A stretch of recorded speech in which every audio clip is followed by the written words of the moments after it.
Welcome to the Force of Commander, the weekly web series dedicated to everything EDH. Timmies rejoice because this episode will be looking at the ever so popular tribe, Elves, with their fearless leader, Ezuri. Yay! For as long as Magic has been a game, there have been Elves. As one of the most popular MTG tribes, Elves are either adorned or strongly disliked. Though elf decks usually seem to swarm kitchen tables across the globe, the tribe is actually loaded with some very powerful spells. Spells so good, in fact, that the tribe has its very own archetype in Legacy. And it's no pushover. With the ability to play its entire deck on turn 2, Elves is a force to be reckoned with. So, in Commander, the one elf to lead them all is Ezuri Renegade Leader. Released during the Scars of Mirrodin block, Ezuri has recently gained popularity in Commander, and probably has to do with his ability to literally overrun his opponents. Why don't we take a closer look at Ezuri? He's a 2/2 elf for 3 mana, and yeah, I wasn't joking, he actually has Overrun printed in his text box. Not only that, but he also has the ability to regenerate another target elf. With the option to buff his elves, multiple times mind you, and grant them with the gift of trample, Ezuri is a serious threat in a big way.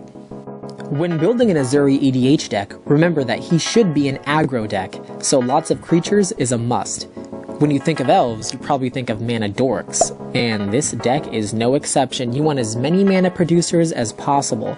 Besides loading your deck with Llanowar Elves, Fiendhorn Elves, and the new edition Elvish Mystic, some key mana producers include Priest of Titania, Raphellos, and Elvish Archdruid. These creatures are able to make some obscene amounts of mana. So, what can you do with all this mana, you ask? Well, besides giving your elves +2/+2 and trample multiple times, you can just cast some big creatures and win the game.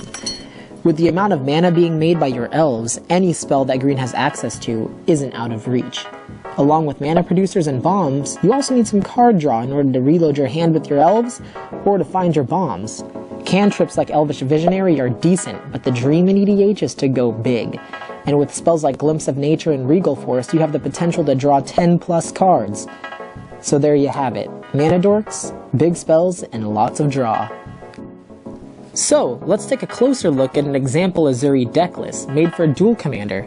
As you can see, it's playing a ton of dudes, and winning either with trampling elves or big old creatures. So while we look at this decklist, I'll go over my top 5 cards needed to succeed with Ezuri in Dual Commander. Alright, let's kick this list off at number 5 with Gaea's Cradle. Now, this card is played in most decks that have access to green, but is especially good in this deck. With the ability to lay out your whole hand on the board in one turn, Gaea's Cradle becomes a shining star. At number 4, we've got Raphellos Llanowar Emissary. Now, this guy was so good that he was banned, and even though Raphellos can no longer lead the Horde of Elves, he can still appear in the deck, and with an ability like his, you hope to have Raphellos in your opening 7. At number 3, we've got the Big Daddy Craterhoof Behemoth. Now this guy is huge. A 5/5 haste that gives +X/+X to all creatures you control, where X is the number of creatures you control. Now Craterhoof is so strong in this deck that he can just win you the game outright when he hits the board. A sheer powerhouse, and rightfully deserved to be at number 3. At number 2, I've got Glimpse of Nature, the big draw engine of the deck. Now, this card, 1 mana to draw a card for every creature spell that you cast this turn.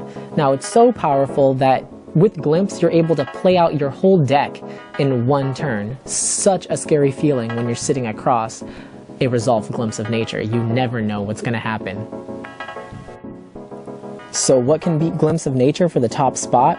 Well, at number 1, I've got Green Sun Zenith. Now this card is super good.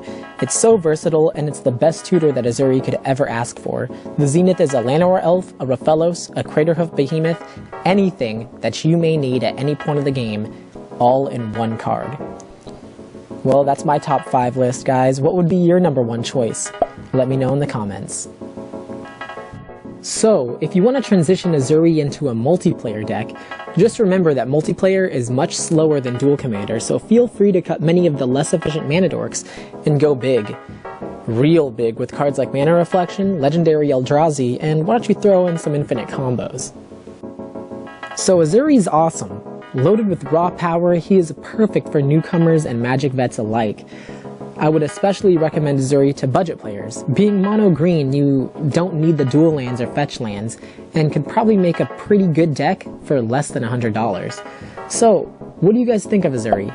Would you give him a try? Let me know in the comments. Well, Magic players, thanks for watching this episode of The Force of Commander. If you liked this video, be sure to give me a thumbs up and subscribe to my channel for anything and everything Magic the Gathering. Also, check out the links down below for information on Duel Commander, which is an awesome format. You all should check it out, the Ezuri deck list, and more. Keep shuffling, Magic players, and I'll see you guys next time.